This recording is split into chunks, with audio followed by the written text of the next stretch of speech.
team. Food safety committee. So district level food safety committee అనేది ఒకటి form చేయడం జరుగుతుంది.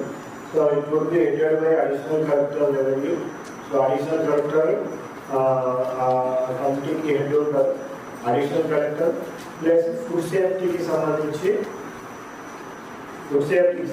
ఒక మెంబర్ ఉంటారు. ఫుడ్ సేఫ్టీ లేకపోతే డిఎంహెచ్ఓ గారు.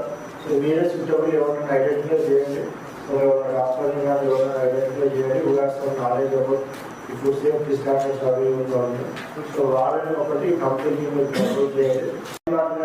అంటే ఆ కింద ఉన్న బ్యాగ్లు ఎప్పుడు కూడా వాడాలి. ఆ కింద ఉన్న బ్యాగ్ అట్లనే కిందనే ఉండిపోతాయి. దాని మీద కొత్త స్టాక్ వచ్చి జాయిన్ అవుతూ ఉంటుంది, ఖర్చు అవుతూ ఉంటుంది, జాయిన్ అవుతుంది. సో అది అట్లనే పెట్టడం వల్ల ఆ కింద ఉన్న బ్యాగ్స్ అంతా కూడా ఇన్ఫెక్ట్ అవుతాయి. So different types of infections, especially మనకి ఆ వైట్